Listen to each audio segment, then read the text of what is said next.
Hi, my name is Genevieve, and today I'm going to show you how to make Filipino cheese rolls. Filipino cheese rolls is bread filled with some kind of cheese of your choice. I personally love it when it's filled with cream cheese, so that's what I made. You could eat it for breakfast, you could eat it as a midday snack, you could have it for dessert, you could have it anytime you want. It's good all day, every day. And out of all the Filipino sweet treats there is to eat, this is my favorite. I have a love-hate relationship with this because I can eat probably this whole pan to myself, which is a lie, but I'm just expressing how much I love Filipino cheese rolls. And I'm very picky, so it's really hard to find cheese rolls that are made the way I like it. I like it when the bread is super moist to where when you bite down to it, you kind of question if it's undercooked, even though you know it's cooked, but it's just that moist where there's a chew, there's a bite, and it's just so light and fluffy. You have to wear silk gloves to handle it because it's so delicate, soft, pillowy, and delicious.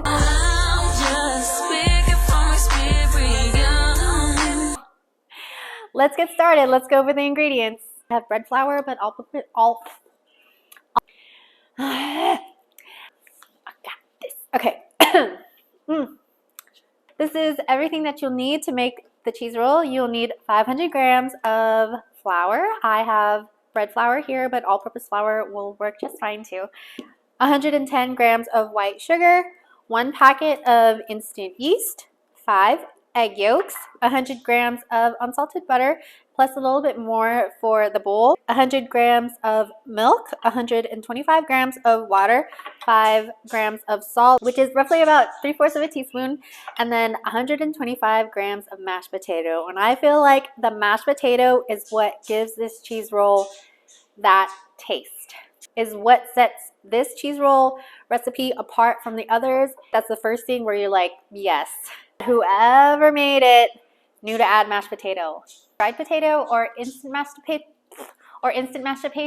potatoes, add hot water. So upset. This is gonna be annoying. So there is one thing that I forgot to mention about the mashed potatoes is that if you don't have a potato that's ready to be mashed, you can always use dried potatoes or instant mashed potatoes, which is what I use because it's super easy to prepare.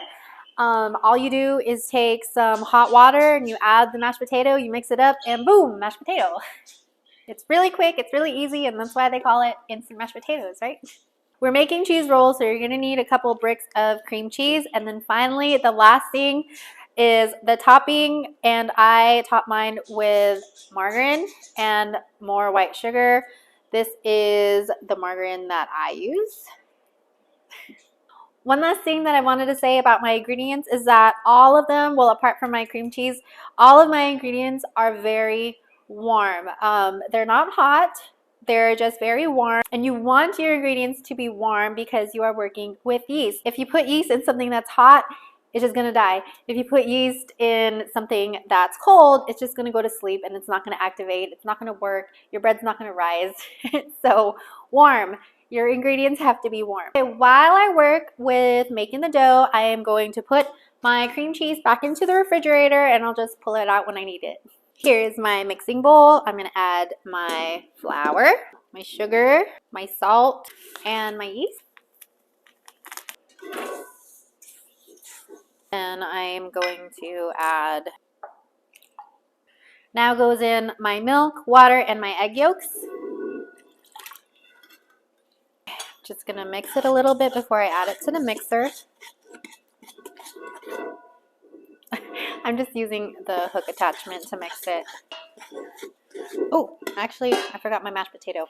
Mashed potato, add that in too.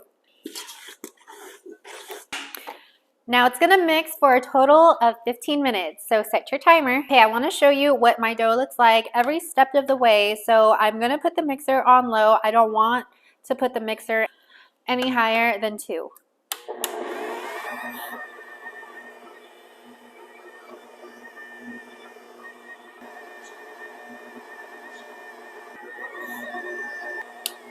Okay, now I'm going to add my butter slowly.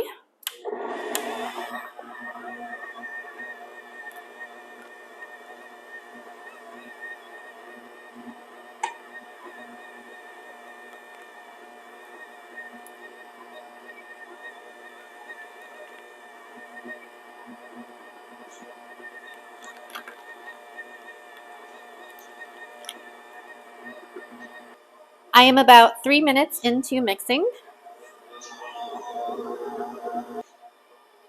So one thing you'll notice about the dough is that it is very wet and sticky. See how it's like sticking to the sides? And this is exactly what you want. You want your dough to be this wet. Okay, this is my dough about 5 minutes into kneading. This is my dough at the halfway point. This is my dough 10 minutes in. My dough is done. It has been kneading for 15 minutes. Actually, I don't know if it's done, but this is how you check if it's done. I'm going to do a window test, and this test is very important because this is how you know, oh shoot, if this is done. So I'm just going to take some flour so it doesn't stick. But the window test will tell you if your gluten is activated, and you just want to take a little bit. You're going to stretch it like this. And if you can stretch it to where it's kind of transparent, where you could kind of see through it like a window, then it's done. So yes, see, it's very stretchy. Well, let me do a better one. Let me make a better window. But I can already tell that my dough is very stretchy. See? Nice. Nice little window. Scrape all this out. Scraper.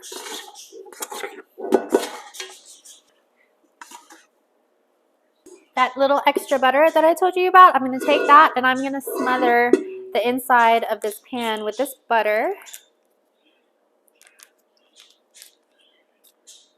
Good chunk.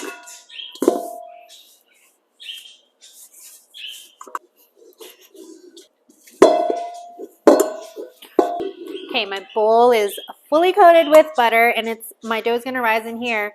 But first, now I'm going to take my dough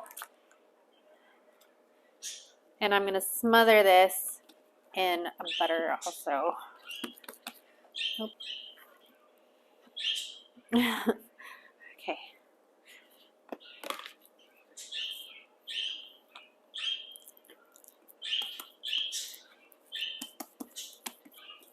This is not for the lighthearted. With the amount of butter in this recipe, this is not for the lighthearted. Okay, now into your bowl. And I'm just gonna make sure the top has extra credit. My dough looks like this, ready to rise, all smothered in butter. So now I'm just gonna cover it. I'm not gonna seal it, I'm just gonna cover it a little bit. Now you're gonna wanna let this rise until it doubles in size. I prepared my oven so that my dough can rise in there, and what I did is I turned my oven on for about 30 seconds and then I turned it off. My oven is a dry and warm environment, which is exactly the environment you want your dough to rise in. So I'm going to stick this into the oven with the oven light on and let it double in size. While I'm waiting for my dough to rise, I am going to prepare my cream cheese. So I'm going to show you how I cut it. So I have here a knife that's been dipped in hot water just so that it'll slide easier. I'm going to cut it in half right here. Right down the middle. See? Okay, now I'm just going to start cutting it this way. Cream cheese starts to stick to your knife, then you could just dip it back into the hot water and wipe it again. Okay, now I'll just put it onto my plate while I work the other brick. Each brick of cream cheese gives me 14 slices. I am just going to stick with these 2 bricks of cream cheese for now because I don't know how much bread I'm going to get, so I'm just going to stick this back into the refrigerator. My dough is done rising. Look how poofy it got. It took this 2 hours to double in size. So now I'm gonna weigh my dough. It just comes out like super easy. Come out. See? 1,164 grams. I did my math and I want each piece to be around 35 grams. That'll give me around 34 pieces. So that gives me an idea of how big or small of a pan to use. So let me go grab that. Okay, I grabbed this pan and I lined it with some parchment paper because I think about like 33 pieces will fit in here. I don't know, we'll see. So now I'm gonna let some of that air out. Now I'm gonna start weighing 35 grams each. I am working with a non-stick baking mat, but even though it's non-stick, this dough is stickier. It'll stick. So I still like flour my surface just so that it's easier for me to work with the dough. So I'll just like smooth it out a little, put it down. Now I have like these measurements on my baking mat and I want to roll this out into rectangles that are 4 by 5 inches. So I'm just gonna like hold one side down, take my mini rolling pin and just roll out my rectangles like this.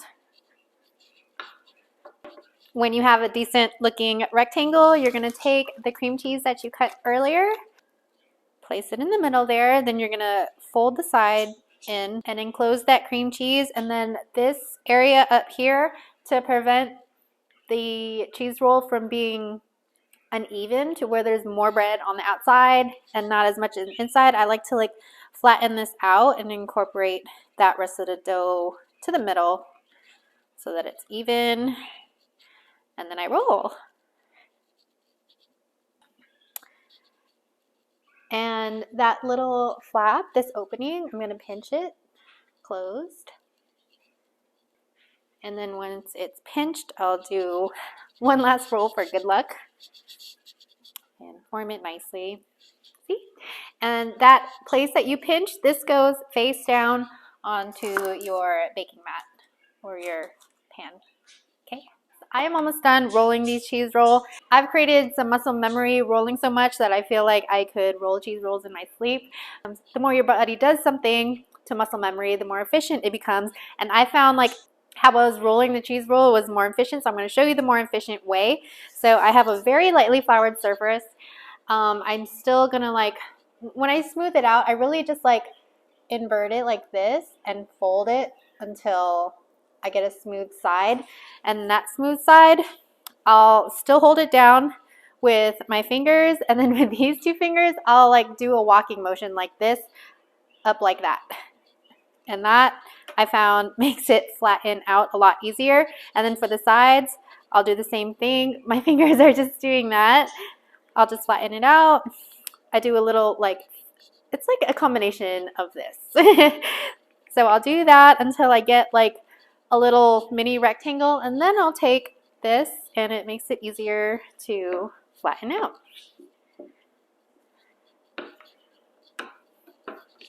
See? Yep. Cream cheese. Fold the sides. And then when I even out this excess over here, I'm doing the same. Well, I'm really just like sweeping my fingers like over, because this dough is like that sticky. It's easy to kind of smear it to the other side. Then I fold, pinch, roll for good luck. Done. That took a while, but I am done rolling all of my cheese rolls out, and I actually had to get a bigger pan. This was the original pan that I used, and I had to put it in a bigger pan. Oops, bigger pan. And I ended up rolling out 32 cheese rolls. So now I'm going to cover it so that it doesn't dry out, and then I'm going to put it back into my warm oven. My oven is still off. It's just still warm inside, so I'm going to let this rise. I don't really want it to double in size completely, maybe like, what's a quarter? My cheese rolls are done with their second rise, and it took them 30 minutes to poof up like this. I don't know if I would consider this double in size. I would just call it poofed up. So yep, this took 30 minutes, and as soon as I took this out of the oven, then I preheated my oven to 300 degrees. The beep went off, ready to bake.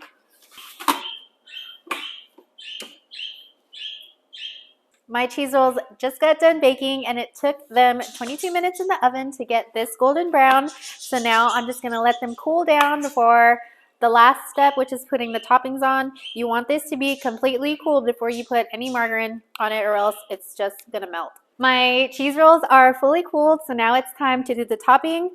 So I have my sugar here, which I put in a pan, and my margarine. Okay, so the reason why I like to use margarine instead of butter is because, well, you saw how much butter went into this recipe. So I feel like topping it off with butter would just put it over the top and make it way too rich than it already is. So I feel like margarine is a good balance for it. So I am just going to paint all of them. I try to apply the thinnest layer of margarine as I can. You really just need enough for the sugar to stick.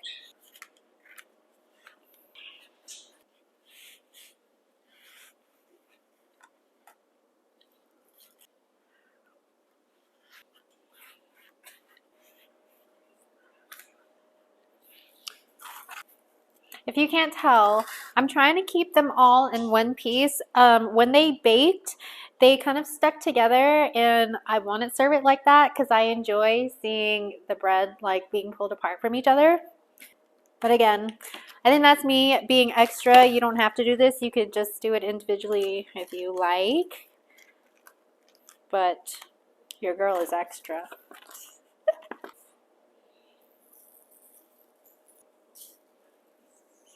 It's this. It's like when you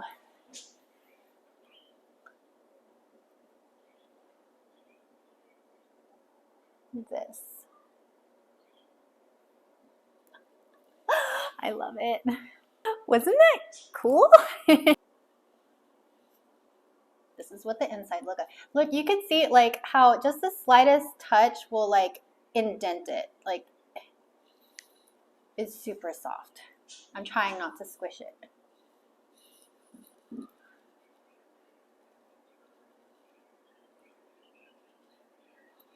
The best part is here. It's time to sample. Okay. And I am really excited about this part. I've been wanting to sample this ever since I thought about making it. All day long, I think of you. Cheers.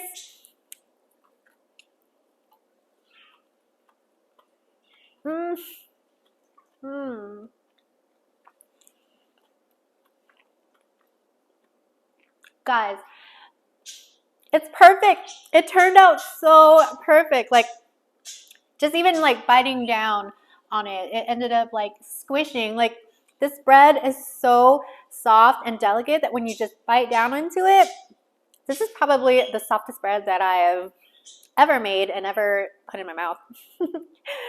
Wow. One bite. That one bite is all you need to know that this cheese roll was made right. This is perfect. Love it. I seriously can eat this whole tray to myself. Forget about my family.